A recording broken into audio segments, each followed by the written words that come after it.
Press conference outlining the first phase of lifting restrictions, which begins on Monday. That's following decisions that were taken at a cabinet meeting this morning. The Taoiseach and some government colleagues will hold a press conference shortly at government buildings, and we will bring that to you as soon as it happens. Our correspondents will bring us analysis before and afterwards. I'm joined in studio here by our science correspondent George Lee, and from government buildings by our political correspondent Micheál Lahan. Well, let's go to you, Micheál, first. What are we expecting at this press conference? We've already seen one change today in that homeware stores won't be opening as planned. What else do we maybe know? Yeah, I think it seems clear enough that largely what was set out in that document a fortnight ago about phase one, that is going to happen now. Homeware, as you pointed out there, not going to happen though. They're saying that stems from confusion about the language that went in. But of course we do know that big stores were getting ready to open their doors on Monday, big homeware stores, and that won't happen now. And I think that is going to lead to a charge from the opposition that there is some confusion about this key next step. But the cabinet meeting this morning was described as calm and focused throughout, and what you are going to see on Monday, I suppose from a work point of view, the big thing is that construction workers will be back on sites on Monday morning, gardeners also, and outdoor workers. Then a range of shops ranging from hardware shops to garden centres, farmers markets, also motor repair garages, bike repair shops and IT and electrical shops. They are all set to reopen, and there's going to be some key advice too about that proposal that people will be able to meet up outdoors in groups of four, meet people from outside their household. But I think there will be a message emphasised repeatedly this evening, and that is that people, while they can do that, it must be within that 5 kilometre limit, and people will be told in fairly strict terms that they're not to visit the inside of one another's homes. Also some advice in the aftermath of this cabinet meeting on face coverings. The government, of course, not using the term face masks, but face coverings, and there will be advice that they should be worn in indoor settings where social distancing mightn't be possible to achieve.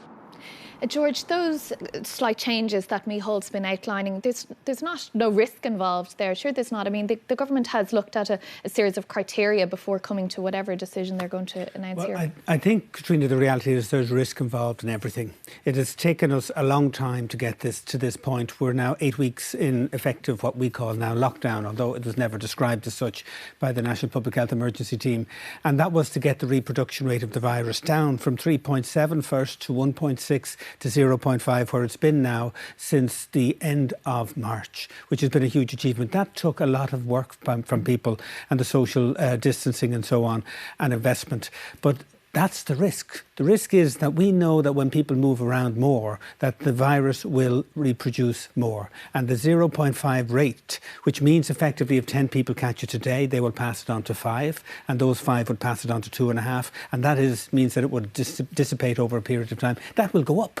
And the big thing that they're watching, the biggest risk they have is when people go back out there, they know that this is going to go up. It's how much does it go up and what do they have to do? We're not out of the woods yet. We're not out of jail as such. And when they're watching this, they're very worried about what's going to happen in terms of people's behaviour. So they're taking this very carefully, very softly. Give it 3 weeks to see what happens when you ease restrictions a little bit like this. We're coming from a position where we've made great gains, but we have to remember that when this whole thing started at the end of February with the first case, we had one case, and that resulted in what we have today, which is nearly 24,000 tested positive and 1,500 people have died. We're at a situation where yesterday, even if you take account of the cases in terms of the hospital, at the Mater Hospital, which had been held back in terms of reporting, we've nearly got 200 cases a day positive. So the risks are that this really, really aggressive virus in terms of its ability to spread could get out of control. So yes, they're taking risks, but these are risks that they feel they're safe to do so. They put in place things such as contact tracing and testing. And the key message is still stay at home though, isn't it? Even with some of the restrictions that are to be eased, you're still supposed to stay at home in so far as possible. And that's absolutely true, because they're saying still within 5 kilometres, you know, they're saying they might open up beach car parks and beaches and stuff like that, but if you're 5 kilometres from the beach, they're telling you that's unnecessary travel. So it still is all about, remember, we're still in phase one of this. We're trying to take baby steps to get to the point where people can have more freedom, and if we blow it on stage one, we will not get to stage two anywhere near as quick as people think. So they will be really urging people and stressing, I think, the caution about this. We still have work to do. And what about what Micheál said there about possibly some announcement regarding face coverings in public? Without a doubt, there will be. Because when you see it, and as I just described, the risks we're taking, what you've got to do is, if you're about to take them, do everything you can to minimise what could go wrong. And what is known is that a person can spread. And this is different to what we knew a couple of weeks ago or 2 months ago. We did not know that people who did not have symptoms of this disease were capable of spreading it. Asymptomatic people. We did not know that in the 2 days before you have symptoms, you're spreading it more than the days when you have symptoms. So they're saying you don't know when you see somebody whether they have the virus or not. And what can help is if they have a face covering, which would mean that would minimise the ability or the likelihood that they would spread it. And so the advice from the European Centre for Disease Control has been for some weeks to advise people to wear face coverings as a mark of social solidarity, not to protect yourself, but to protect everybody else. But there are big concerns that the NPHET has about that.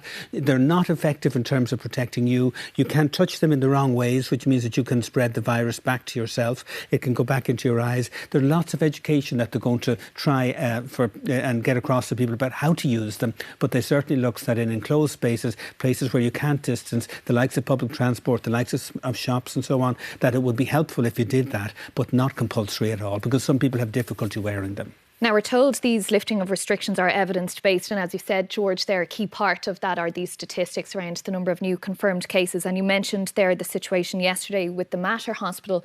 We're joined now from the Department of Health by our correspondent, Orla O'Donnell. Orla, this situation where the Mater Hospital yesterday declared 244 cases dating all the way back to March. What more do we know about that, and was it a one-off? Well, it's understood these cases, Katrina, relate to healthcare workers in the Mater Hospital. There are 244 cases. Now, healthcare workers go through a different stream, if you like, to patients in the hospital. They're assessed by the hospital's occupational health department, and that ties into what Dr. Tony Holohan was talking about yesterday at the briefing when he mentioned the occupational health department of a hospital. And they're notified separately to the HSE, separately to patients. So in a statement, the Mater Hospital said it had reported all cases of COVID-19 positive results to the relevant authorities on a daily basis. And it said at all times the hospital provided the information the HSE required and met all legal requirements to report infectious diseases.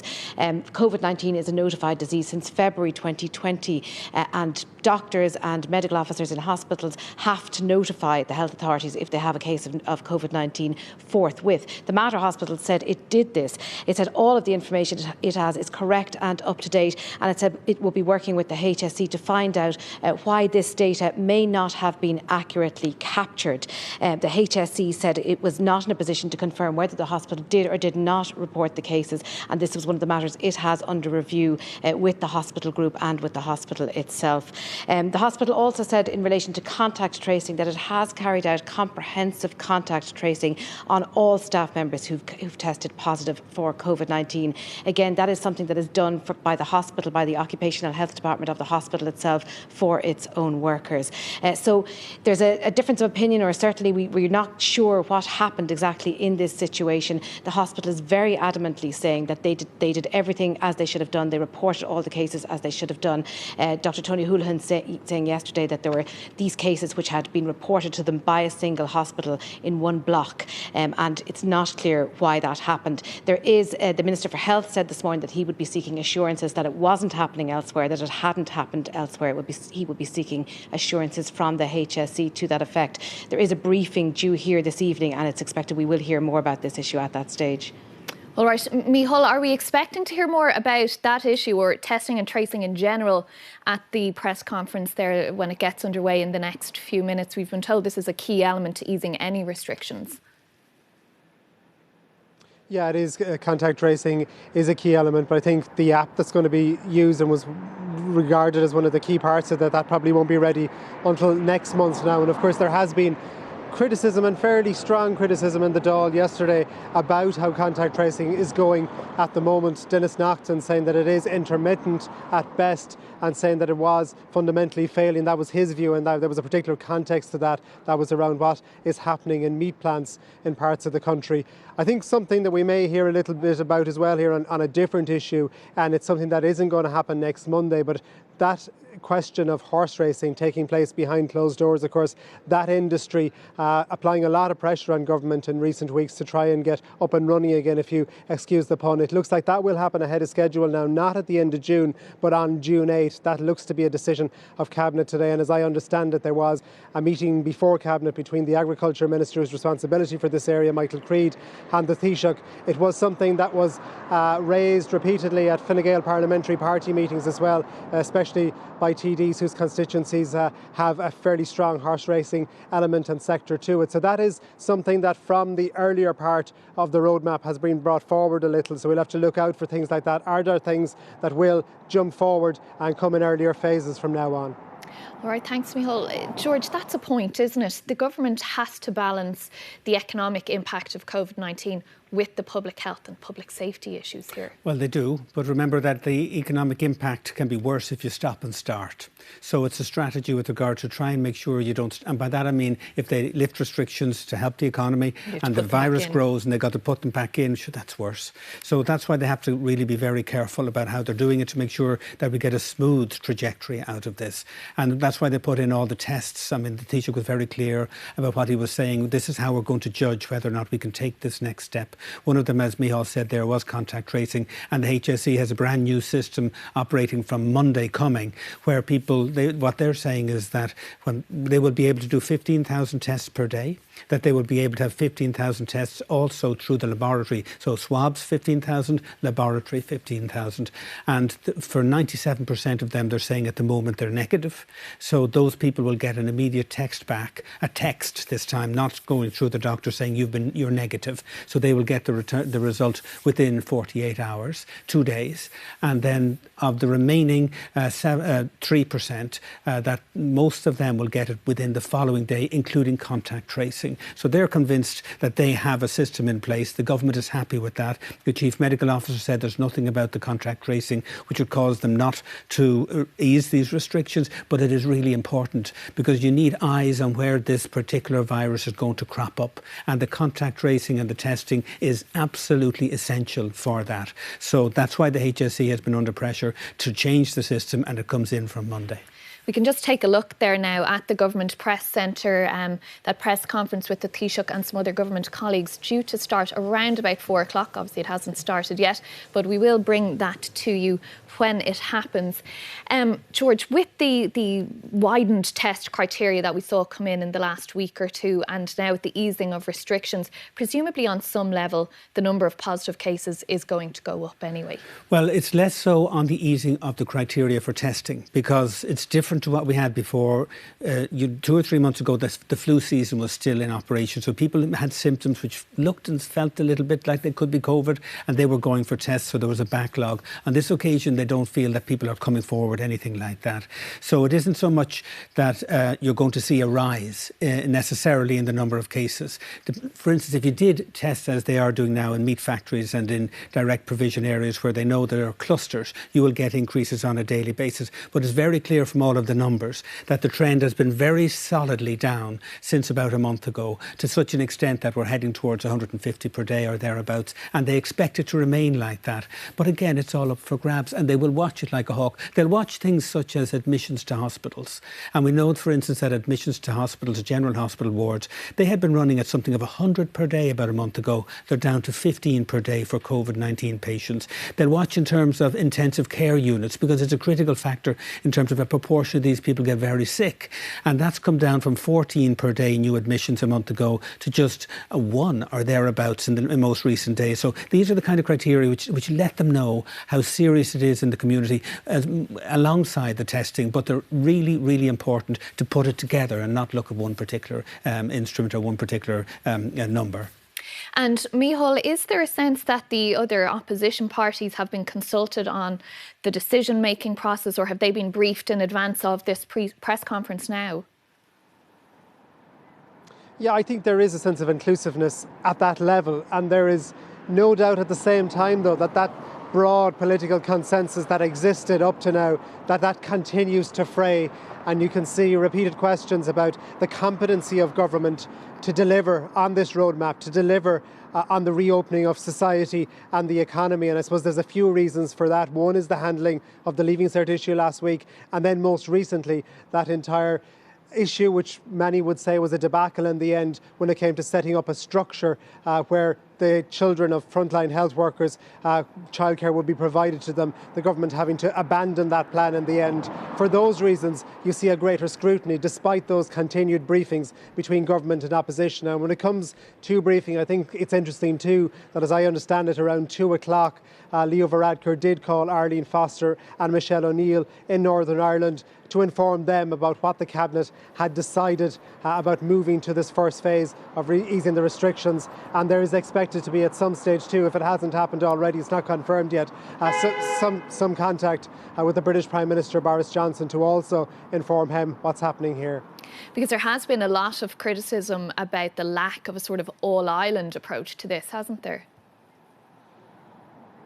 Yes, there has, and I suppose there was particular criticism when those initial steps, that very slight easing of the restrictions a fortnight ago, when people cocooning were told that they could get out to take exercise, and where that 2k limit was extended to 5k kilometres for exercise. That wasn't first flagged with the executive in Northern Ireland, and then some of the language afterwards used, in particular by the Social Protection Minister Regina Doherty, when she talked about the need to inform people here first, didn't go down particularly well. A far more diplomatic approach has been taken on this occasion, it seems. And Orla, after whatever we hear this afternoon, whenever this government press conference does get underway in the next few moments, as you say, there will be a briefing there at the Department of Health later on. Are we expecting to hear any further details there? Well, we certainly will. The Chief Medical Officer, Dr. Tony Holohan, will be here. He will give the usual daily update on the numbers of people who have sadly passed away and the numbers of new cases. There's absolutely no doubt that he will be asked further questions about what has happened in the Mater Hospital. Obviously, people are concerned. They want to know that this hasn't happened in any other hospital. It's also probably worth bearing in mind that the Mater Hospital has been at the forefront of this battle against COVID-19. They're based in North Dublin. They have had consistently had some of the highest numbers of confirmed cases of COVID-19 over the past 2 months, the highest number of patients in intensive care. At some stages they haven't had spare beds in intensive care. So they have been working very hard, and there has been obviously an awful lot of pressure on that Mater Hospital. The Minister for Health said before the Cabinet meeting, he acknowledged that people were working very hard in hospitals and laboratories, but he said there was a reason why there was a requirement to notify cases to the Department of Health. So we are expecting to hear more about that particular issue, and I suppose more about the easing of restrictions and what might happen in the weeks ahead, and what the concerns are about the easing of those restrictions at the briefing this evening. All right, thanks, Orla. George, we're still waiting for the press conference to start. We can take another look at the press conference there. As you can see, there's 4 podiums set up there. The Taoiseach and 3 colleagues expecting to join him. Maybe one of those could be the Chief Medical Officer, Dr. Tony Holohan. But do you have any sense that they might change the roadmap at all, or largely stick to the 5 phases that have been outlined to date? Yeah, I think it's fairly clear as of now that they're going to stick broadly to what they have at the moment. There are the tweaks which Micheál has just referred to, such as the issue of childcare for healthcare workers, that has been taken out because they couldn't deliver it, and the clarification there about homeware and hardware stores, which one was going to open. I think the likes of IKEA might have felt that they were ready to open on Monday, but I think it's perhaps a queue waiting outside. Put back in their box as such, because they're not a hardware store, and that it's a big store with lots of people coming, and I'm sure that that's very disappointing to them and a lot of other people. But so even when you think about what they said in relation to that, and that was only today, that is like, we are sticking to this plan. There's no wriggle room around it. We're telling you, you're not a hardware store, you're a homeware store, you are not opening. So I think that, if just as a simple example, is indicative that they are sticking rigidly to what they have written down on paper for the moment, because they know what's at risk. And there's no point saying it isn't at risk. It is at risk. We know what we've gone through. We cannot put it in jeopardy, the gains that we've made. This is the plan, and so far there's no good reason for them to change it. And on that issue of retail stores, hardware stores, opticians, bicycle repairs, mobile phone repairs, all of the things that were outlined initially, it's not going to be a case of the door is open and everyone goes in. There will be very strict new ways of doing business, won't there? Yes, that's it. And again, we have to think slow, really. You can't just go in and pick things up and quickly. You've got the distancing, the social distancing, you'll have the barriers, you have to go in one door and out another door, all of those things. We've seen in relation to opticians what they're going to do. I mean, they'll make it much quicker for people, but only a couple of people in each time. I'm just going to stop you there, George, and we'll go over to the Government Press Centre, because it looks like things are about to get underway. As we can see, the two Irish Sign Language colleagues there ready to get started. But do you want to finish your point there, George, about new ways of doing retail and new ways of doing business? And that's it. And obviously... sorry, I'll stop you again. Here they are, Now you can see who the four people are. So we will go over there to the Government Press Centre, and Taoiseach's about to start speaking. Everyone good to go? Okay. Good evening, everyone. I want to speak to you again about the coronavirus. I can confirm that it is safe to proceed with phase 1 of our plan to ease the COVID-19 restrictions from Monday. The Cabinet made these decisions this morning on foot of advice from NPHET, and I spoke to the First Minister and Deputy First Minister in Northern Ireland immediately afterwards by phone. Today's announcement gives us reason to hope, but it's not cause for celebration. We've a long way to go yet. There will be bumps in the road, and we have to keep our guard up. If all goes well, we will enter a new phase of reopening our country every 3 weeks, and the next review will take place on the 5th of June. To keep going forward, we need to keep following these guidelines. Everything is provisional and reversible, and our progress depends on all of us continuing to do what we have been doing.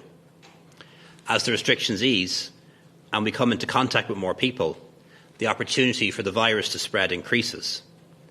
So personal responsibility and Cortrum Féine will become more important, not less. So the message today is to stay at home, except for these 5 rules, and I count them. 1, to go to work if your workplace is open and if you can't work from home. 2, to shop for items that you need. 3, to exercise within 5 kilometres of your home. 4, for medical reasons or to care for others. And 5, to meet friends or family outdoors in groups of no more than 4. As a country, we've done a lot to suppress the spread of this virus, but extreme vigilance will be required until a vaccine or effective treatment or prophylaxis is found, and that might be some time away. So every day we need to continue to follow the basic public health and hygiene advice, to wash our hands regularly, maintain a physical distance of 2 metres or more whenever possible, to sneeze or cough into your elbow or tissue, and to stay at home and isolate yourself if you're sick. And an additional hygiene measure is to use face coverings when using busy public transport and when in enclosed indoor public areas, such as retail outlets. As I mentioned, from Monday, we'll be able to meet small groups of up to 4 people outside while keeping at least 2 metres apart. Some people, mainly in outdoor work, will be able to start working again. For example, construction workers, gardeners and people tending to allotments. Some more stores will reopen and you'll be able to shop again in garden centres, hardware stores and farmers' markets, or get your eyes tested or your car or motorbike or bicycle repaired. As part of our daily exercise, we'll be able to play a game of tennis or a round of golf, exercise and fitness classes outdoors in small groups of up to 4 people, once you don't travel more than 5 kilometres from your home to do so. Some public amenities, such as public beaches and mountain walks, will reopen. And in every single case, it is vital that we maintain a physical distance of 2 metres. In 3 weeks' time, on Friday the 5th of June, I fervently hope to be here again to announce that we will move to phase 2, a further relaxation of restrictions. This depends on the progress that we make between now and then. Nothing is guaranteed, and the only thing that is inevitable is the spread of the virus if we don't push it back every day. The coronavirus is an inferno that is raging around the world. In Ireland, it is now a fire in retreat, but it's not defeated. we must extinguish every spark and quench every ember. We're all bound together in this great national effort, and we must rely on each other if we are to succeed, which we will. Thank you very much. Good evening, everyone. The COVID-19 crisis is impacting every aspect of our society and economy. And I want to start by once again extending my sympathy to all families who have lost loved ones in recent weeks. Today in particular, I want to thank all the business owners and workers right across the country for the part that they are playing and the sacrifices that they are making to help us through this unprecedented public health emergency. And I have to say it is heartbreaking for any business owner to look at something that they have put their heart and soul into over many years, lying idle and the doors closed and the lights off. The enormous sacrifices that businesses throughout Ireland have made has helped us to save lives and flatten the curve of COVID-19 to an extent where we are now able to start reopening our economy from Monday. And I'm under no illusion how challenging the coming period will continue to be for businesses. But now we have light at the end of the tunnel, and it's thanks to your hard work and dedication. Today I brought a report to Cabinet on the economic effects of the crisis across sectors. The report takes a detailed look at how the COVID-19 crisis is impacting on the different sectors of our economy. This report, alongside the advice of NEFIT and a separate report on the social implications of COVID-19, were key inputs into the decisions taken today by Government. Of course, all sectors of the economy have been affected to some degree by the crisis. But some sectors that rely on close contact with customers or where remote working is not possible have been heavily hit, including construction, accommodation and food, and other personal services like the arts and entertainment. For example, in the case of accommodation and food, almost the entire workforce in these sectors is on income supports provided by the state. Other sectors that have been hit hard include the wholesale and retail trade, business services, transport and manufacturing. The report recognises, as do I, that we have to keep public health considerations to the fore in our decisions on dealing with this crisis. But we also have to recognise the significant economic damage arising and do what we can to ease restrictions in a safe way that helps safeguard our businesses and jobs. For example, the report highlights the importance of the construction and manufacturing sectors at this time. These sectors are big employers with employment spread across the regions. The construction sector also has strong links with the rest of the economy, and we need to get critical housing and infrastructure projects back up and running. Most of the manufacturing sector has continued to operate as an essential service up to now, and getting the rest of the sector back to work can provide a significant boost to firms in locations right across the country. The National Return to Work Protocol will support businesses and workers across all sectors to return to work safely, starting from Monday. It applies to all workplaces, and it is a critical component of the Government's roadmap for reopening society and the economy. So this isn't just about determining where you fall into the roadmap. You also have to be able to apply the protocol before you can reopen. And I know that many businesses have already been working hard on their plans to apply the guidelines, particularly those who are due to open next week. And I'd like to thank them for their work. And I'd also like to acknowledge that many critical and essential businesses have continued to operate during the pandemic with the appropriate safeguards in place.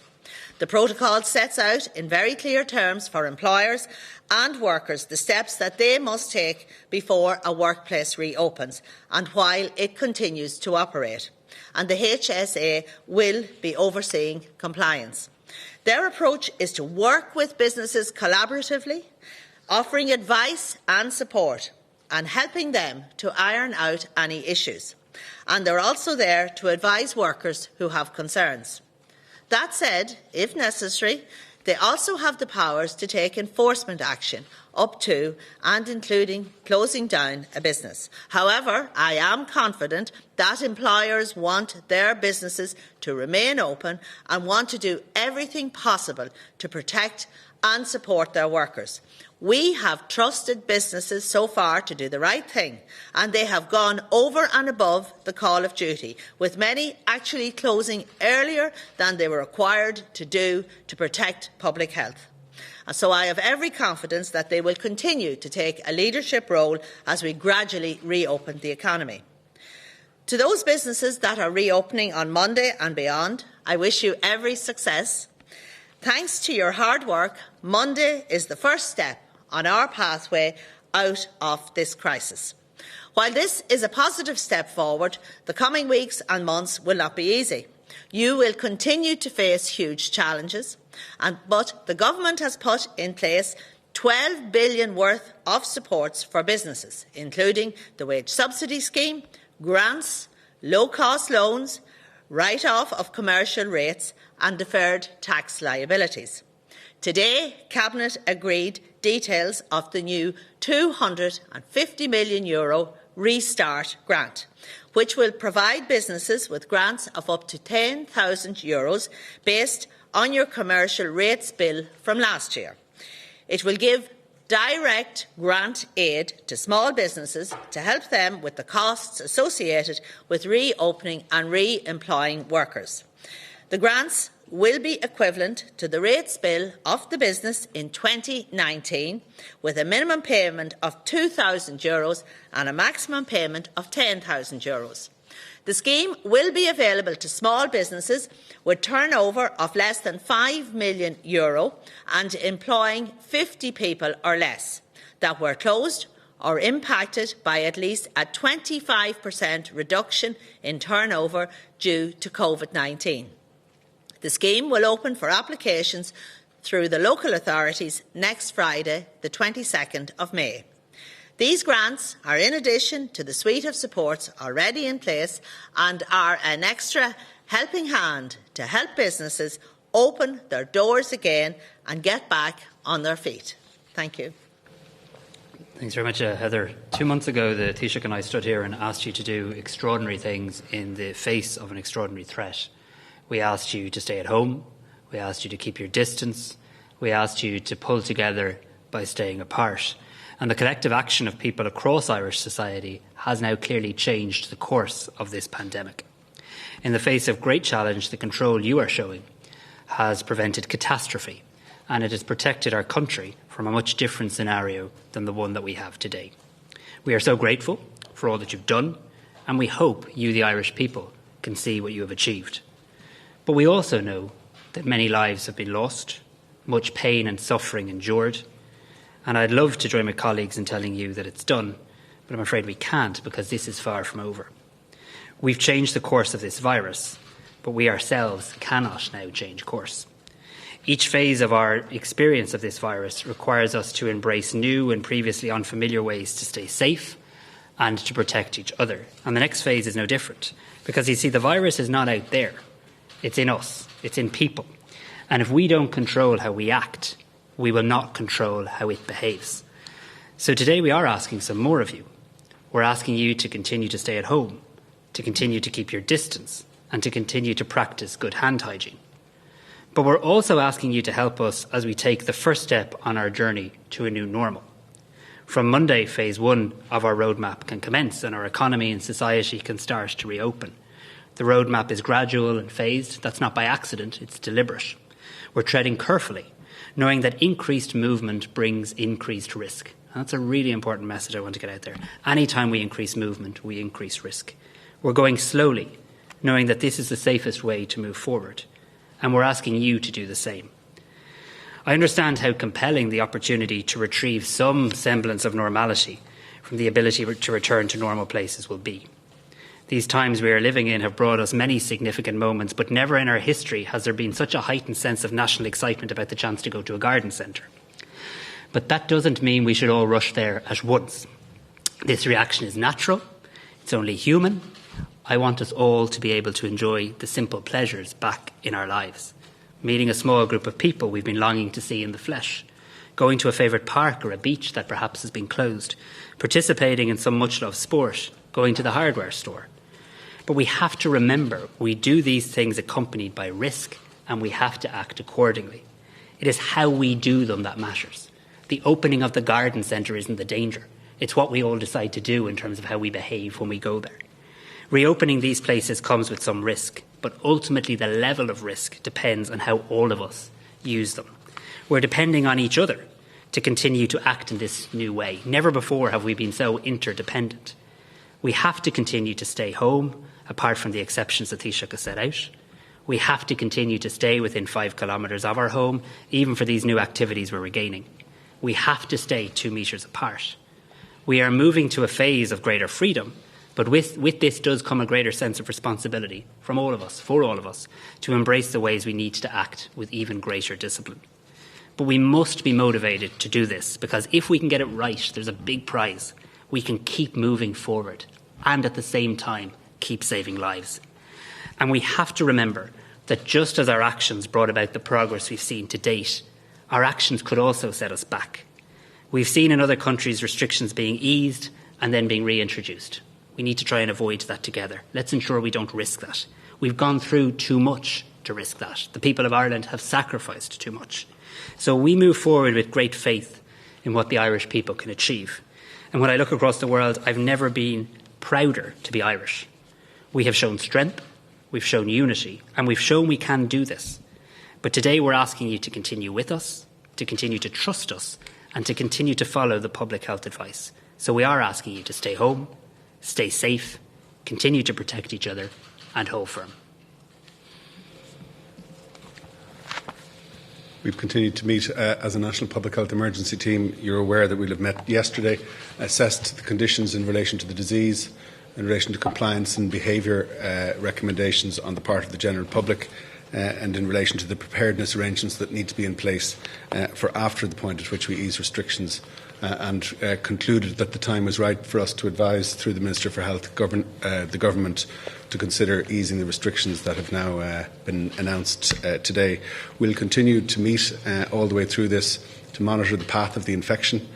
We've managed to do great work as a country to avert, as has been said, a path that we were on to a very significant challenge, first of all in terms of public health, and then second of all in terms of an impact on our health service, and to avert that and to drive the infection down to a level where we know the infection is still in the community but at a shrinking level. We're going to have to keep it there through the incredible good work that we're doing as a country. And it's now, as has been said, even more important for the personal behaviours that have been adopted by Irish people, new things that we're all conscious of, that we've learned how to do, that we're going to have to keep doing together individually as a society. And the more we move through this phase of restrictions and hopefully further phases of restrictions, the more important it will become what each of us can individually do to protect ourselves, our families and our communities from the spread of this infection. That will become more important than what the government or organisations do. It will be what you do for yourself and how you stay compliant with those personal behaviours. But we'll keep monitoring the course of the infection, the levels of compliance in terms of our behaviour in the population, and all of the other parameters that we think are important to inform the advice we give to government, and we'll hope that we continue to be in a situation to give positive advice to further ease the restrictions, but also to put us in a position whereby, if the need arises, and we're not predicting that this will be the case, but if the need arises, to recommend measures that might need to be taken if things that we haven't predicted occur. And we'll continue to meet and report to you on that, and continue to report on our assessment of the disease through our regular press conferences every day. Okay, thank you, Taoiseach. Minister CMO. We're going to kick off with some questions. First up, we're going to Diane Connor from RTE. Hi, just to clarify on the face mask, is this a mandatory or is it advisory on public transport? And also in relation to homeware versus hardware stores, if hardware stores are selling homeware, what is the situation and vice versa? And thirdly, just in relation to obviously the timely reporting of figures is extremely important, and has been the issue with the Mater Hospital. Has it been determined where the fault lies in relation to those cases that were late being given to the department? Just on the face covering, so we are advising people to wear a face covering if they're using public transport or if they're in a busy enclosed space, like, for example, a shop. But it's not going to be a legal requirement. And there's two reasons for that. First of all, the science around it indicates that it may be beneficial, but it's certainly no substitute for all of the other things, like washing your hands, social distancing, and respiratory etiquette. So we really need to emphasise that. It's an additional hygiene measure. It's not a substitute for social distancing and for other forms of hygiene. But also, secondly, there are some people who have allergies, for example, to face masks and face coverings and things like that, and we have to bear that in mind. And it is a face covering, and there will be lots of information made available to people, videos showing people how to make face coverings at home, when to use them, and how not to use them and how to use them, because we think that's going to be important. When it comes to surgical masks, so when it comes to respiratory masks, while there is no shortage of them at the moment, if we had millions of people using them every day, there's a risk that it might lead to a shortage for our healthcare workers. We don't want that to happen, so that's why we're advising face coverings in preference to face masks. I don't know if anyone wants to take the hardware homeware one. Yes, so I'm happy to comment. So, Heather, do you wish to comment on the hardware homeware? Well, no, I don't mind. Yeah, I'll do it. But first of all, hardware is now you're allowed to have open. The hardware shops are allowed to open. In terms of homeware, they're not allowed to open. So it's fairly simple there. Now, I know you're saying that there are hardware shops that have homeware, but if you're predominantly a hardware shop, you can obviously stay open and sell all of the products. Can I just on the face mask issue? So we will, as the Taoiseach said, be putting up some videos and guidance as to how you can actually make your own. We'll also be, and it is guidance, we're very eager that people don't criticise or judge people who are not able to wear a face covering. This won't be for everybody, for a variety of reasons. People could have allergies. People with autism or other conditions could have sensitivity issues in terms of wearing a covering on their face. We also aren't recommending in the guidance that anyone under the age of 13 wear one either. So all of this guidance will go up on the department's website and useful videos, and you can try it making your own as well. And there is a very clear difference between the face covering and the face mask. Look, in relation to the issue regarding the timely reporting of data, this is very important. We're trying to make informed decisions, and the Chief Medical Officer is doing an excellent job in chairing the National Public Health Emergency Team, and obviously timely reporting of data is very important in that regard. It's not just important, it's also very clear in relation to regulations, the obligations that people have in terms of the reporting. I've spoken to the Chief Executive of the HSE today, Paul Reid, and Paul and the HSE are investigating this situation in relation to the delay in passing on, and that not to the patients, I should say, or not to somebody with COVID-19, but to the central reporting system. I want to await the receipt of that information before commenting further. The HSE today have also written out to all hospitals, reminding them of their statutory obligations in relation to this. And I think the Chief Medical Officer might wish to comment further. Just in relation to the face mask, and as has been said, we cannot regard face coverings as some kind of magic shield in relation to this disease. It's a supplement to the other measures that we're recommending. As the Taoiseach has said, the evidence isn't very strong in relation to the value, and we do have good evidence for this disease that hand transmission is really important, so hand washing has to be maintained. We're concerned if the message was to get out about the value of face coverings and to be interpreted in a way by people that meant that maybe we don't need to worry about washing our hands as much, or if we wear a face covering we can disregard the requirements in terms of social distancing. That is not the case. So this is an additional hygiene measure. It's not a magic bullet for this disease, and that has to be understood. Next we're going to go to Pat Leedy from the Times and then Gavin Riley from Reuters. Thanks. Taoiseach, Downing Street was briefing that there was a telephone call between yourself and Boris Johnson earlier. Can you tell us about that? And secondly, with regard to the businesses and industries and so forth that are opening, and particularly with regard to construction, what level of inspection or supervision will be in place for that? Is it the case that in most cases just simply the word of employers will be taken that they have sufficient measures in place, or is there going to be an inspection regime? Okay, so when it comes to the inspection regime, the protocol that's been agreed by government, unions and employers means that there's going to be a designated worker on each site and in each workplace. So we won't be just trusting the employers, even though I believe we can trust the majority of employers. There may be some that we can't trust, and for that reason there'll be a designated worker or warden, if you like, in every workplace who will have responsibility as well. And the HSA, the Health and Safety Authority, will be the competent authority for compliance, inspections and enforcement.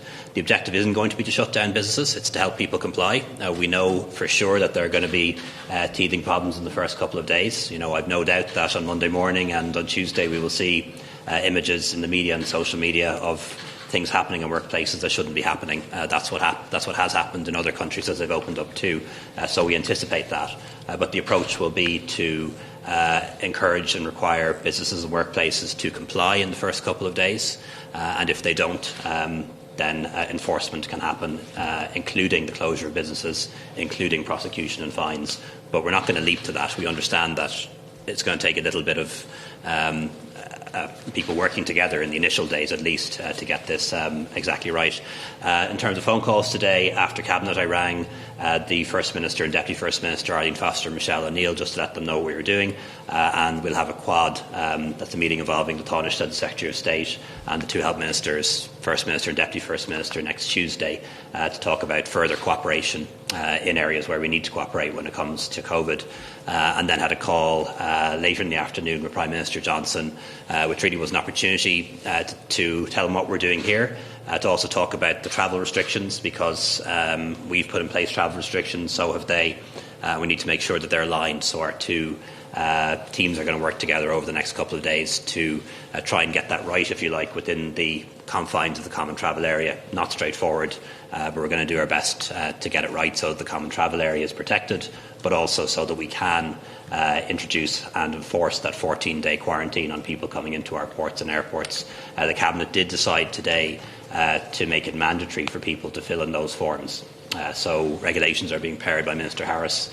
Once those are signed, it will be mandatory for people to fill in that declaration and fill it in correctly when they arrive at our ports and airports. And then we're going to examine means by which it can be enforced thereafter. That's not straightforward, but that's the next step after we make the forms mandatory. We also discussed Brexit as well, which I'm sure you're going to ask me about. And as you know, those negotiations are ongoing. Well, sorry, what I was going to say just is that 14-day restriction, that will continue to apply to people from the UK, because the UK government yesterday seemed to be under the impression that that was being reviewed. The position is that anyone arriving into our ports and airports will be required to quarantine for 14 days. There are some exceptions, like pilots, cabin crew, hauliers, for example, some essential workers. But for the vast majority of people arriving into Ireland, into our ports and airports, they have to fill in the form. That's going to be the law. And they're also required to quarantine for 14 days. And that will apply to people travelling from Britain. But we will treat British citizens the same as Irish citizens.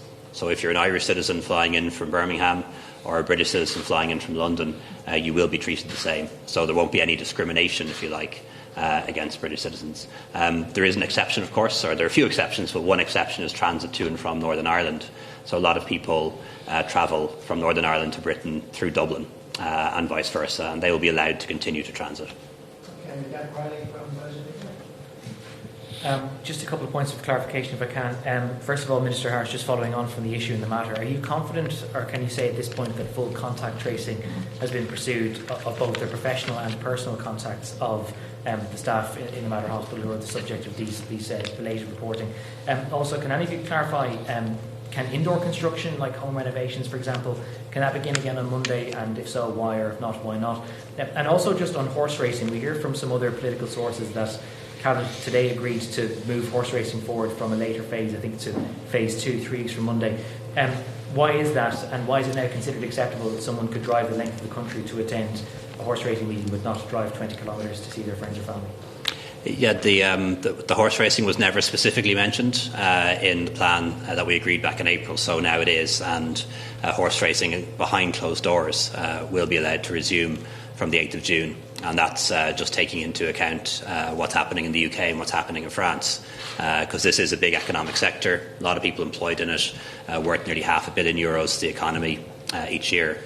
And because people won't be able to travel to race meetings, the amount of movements happening are going to be very limited. It's people travelling to and from their workplace, essentially, but won't be open to spectators, not for the foreseeable future. But it is a big economic sector, a lot of jobs, a lot of income, and we need to be aligned, or more or less aligned, with what's happening in the UK and France in that regard. Sorry, the other part of your question was? It was about indoor construction. Yeah, that's home renovations. No, is the short answer.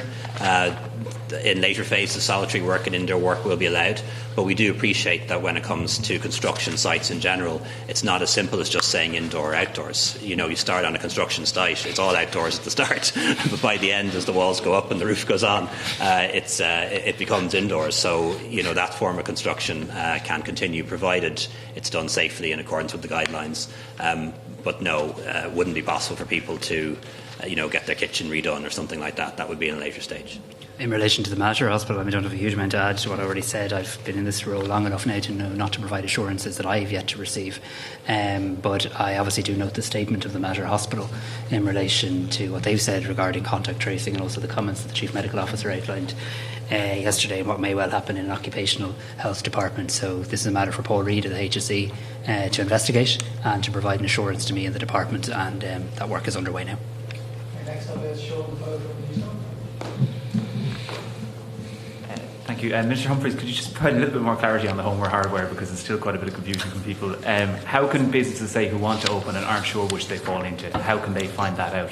Particularly, could someone say, was there anything else that was in the Phase 1 document published a few weeks ago that isn't going to be allowed to happen now on Monday? And just to go back to the matter as well, for the Chief Medical Officer or Mr. Harris, this does raise obviously concerns about the figures that we have had to date. Do you have any more concerns about that? And do you think this was an isolated incident, or could there be others in hospitals in the country? Okay, I'll take the hardware and homeware. Only those stores who are providing homeware incidental to their primary retail functions set out in the original essential services list are to reopen in Phase 1. It is not intended that stores which might also classify themselves as homeware but primarily sell items such as furniture, bedding, curtains, kitchenware, crockery or other such items, etc. should open. So if you have a hardware shop and they happen to have maybe a small homeware section, they're allowed to sell. Okay? But if you are a homeware shop and that's your main line of business, you can't open. When we had our last video conference of European heads of state and government, Chancellor Merkel said to all of us, Germany's been ahead of us in reopening their country. She said to you, it's much easier to shut down a country than it is to reopen it. And that's a classic example of how things can be complicated. And, there are lots of stores that are open now that sell more than just groceries, and they have been open. So, we appreciate that's not going to be entirely straightforward, and there will be grey areas, but we will iron out any difficulties over the next couple of days. In relation to the timely reporting of the tiny reporting of COVID cases, I think it's fair to say that the matter is being investigated. Can I just add on the homeware hardware thing, because Minister Humphreys has obviously outlined the position. I think we need to remind ourselves as to what we're doing here. I mean, the advice from the Irish government, informed by public health experts, is that you should stay at home. So we're expanding the areas in which you can go out. If you need to buy a new pair of curtains, it can wait a couple of weeks. If you need to buy a new bed cover, it can wait a couple of weeks. It's different to obviously needing to go out and buy hardware. As the Taoiseach says, obviously there'll be some shops that are hardware shops that sell a bit of homeware. We get that, but let's not get confused here in relation to what we're trying to do here. We're trying to remind people they need to minimise the times they leave their home, and they need to minimise their visits and their contacts to save lives and keep people well. So we need to keep on coming back to that. Now is not the time to decide I'm going out to dicky up the house and buy a new pair of curtains. That can wait. And the reason why hardware is being opened is because it's building supplies for construction. That's we couldn't really go ahead with construction and not allow people to buy the items necessary for construction, which is hardware. Whereas, as Simon says, when it comes to homeware, which is, I suppose, bed linen and pillows and lots of other things, that will have to wait till a later phase. Now, I know some people say, how come some things include and some things aren't? The real principle behind all of this is that we want to reduce the amount of contact and human interactions that are happening every day. And then reopen it in phases slowly. So, the mix could have been different, or the menu might have been different, but the principle behind it is that we want to make sure that the amount of personal interactions and human interactions is contained, and where they do happen, that they happen with social distancing and with good hygiene. Yeah. That's why, it could be 5, not 4, but you get the principle. Sorry. I think it's important to remember too that a lot of the homeware stores are currently trading online. We have been working very hard with the Leos right across the country, providing trading online vouchers for businesses to get online, and also then for the larger retailers, there's a retail online scheme, grants of 10,000 up to 40,000 available, and for the other one there's grants of 2,500 available to get online, and plus another 2,500 when you spend the first 2,500. So there's loads of opportunities here to get homeware. If you want to buy homeware, there's plenty of Irish companies providing that service online. And for those that aren't, I'd say go to your local enterprise office, get your trading online voucher and get online. Well, that is a press conference taking place there at the Government Press Centre. On Taoiseach Leo Varadkar, the Minister for Business, Heather Humphreys, the Minister for Health, Simon Harris, and the Chief Medical Officer, Tony Houlihan, just outlining the first phase of easing restrictions that will take place on Monday. That press conference is continuing across on RTE News now. Just to recap what was said, the overarching advice is still to stay at home. You may go to work, you may leave your house to go to work only in those permitted categories such as construction and so on. Otherwise, you have to continue to work from home. You may leave to shop for what you need. Hardware stores, garden centres, bicycle repair shops will be open from Monday. You may leave your home to exercise within 5 kilometres, or for a medical appointment to take care of others, or to meet friends and family outdoors in groups of not more than 4. The new point there, an additional piece of public hygiene advice, and it's an advisory, not a legal requirement, that face coverings should be worn on busy public transport and in enclosed public areas such as retail. Again, advisory, not legal, and not for those aged under 13. There will also now be mandatory form filling for those arriving at the country's ports and airports. Our science correspondent George Lee is still with me here. George, this issue of face coverings, advisory, not a legal requirement, but a lot being stressed there about the need for personal responsibility. Yes, and I think that came through, the issue of personal responsibility, in each of the speakers raised it as such. So they are relying on people to remember that the main ammunition we have against the virus is our own actions. And so when they lift the barriers in terms of behaviours, they still want people to behave as if it's there, to be very, very careful. So when you look at the face mask issue, for instance, I'm sure there are many people who are very happy that there has been some guidance in relation to it, because it's been a very big debating point, and other people who are very happy that it's not mandatory because they would have issues with regard to it. But and it is coverings rather than masks. And isn't that interesting? Because we know that the Health Service requires in this country 9 million face masks every single week, and their concern is that I think actually maybe every day, the concern is that we'll end up competing with the Health Service for the really good masks. So they won't even use the term face masks for the public. They're using face coverings, and they will be advising people in relation to how to make them or where to buy them, but they don't mean for people to go around as if they're a doctor and a nurse in scrubs. That ultimately that you've got to remember, it's not about protecting you with regard to the face coverings in public. It's about protecting other people. And they know, for instance, there's a lot of debate about whether or not they are effective. Some studies in the past would have found that the likes of some materials in those face masks, homemade ones or just those coverings, that they can actually make the spread of virus to you even worse, because it captures it. So it really is about educating people about using them. And I'd say we'll see a lot of videos, a lot of education, and hear a lot more about that. And we heard that from the Minister for Health, saying they were going to be putting out videos on how we can all make these face coverings at home for ourselves. Let's go to our Belfast studio now and our correspondent Vincent Kearney. Vincent, it was interesting there that the Taoiseach said he did brief the First Minister and Deputy First Minister on the plans after the Cabinet meeting this morning, something he had been criticised for not doing previously. That's right, a very different approach to earlier this month when Leo Varadkar announced the Irish Government's 5-point plan. The Northern Ireland Executive wasn't given any advance notice of what he was doing, despite there being a memorandum of understanding between the Government and the Executive. Northern Ireland's First Minister, Arlene Foster, and other politicians made it very clear they were very unhappy about that, because at the time there had been lots of talk about the need for cooperation and communication, so they felt they'd been left out of the loop. And then Minister Regina Doherty, of course, course, added fuel to the fire. At the time, she said it was more important to inform Irish people what was happening before telling the Northern Ireland Executive. Now, that, as you can imagine, didn't go down very well with many people here and politicians. So a very different approach today. Leo Varadkar making it clear that shortly after the Cabinet meeting, he immediately called Arlene Foster and Deputy First Minister Michelle O'Neill, simply to brief them, as a courtesy call, if you like, to tell them what was happening, before he then called British Prime Minister Boris Johnson. And he's also revealed that on Tuesday of next week, there'll be a conference call involving himself, Tánaiste Simon Coveney and Arlene Foster and Michelle O'Neill. So it certainly would appear that those lines of communication which might have been damaged earlier this month have now been repaired. All right, Vincent in Belfast, thanks for that, and George here in studio as well. Well, that concludes our special broadcast. That government press conference is continuing over on RTE News now. But from all the team here, thanks for watching. I'll be back with the 6-1 News, but until then, have a good evening and take care.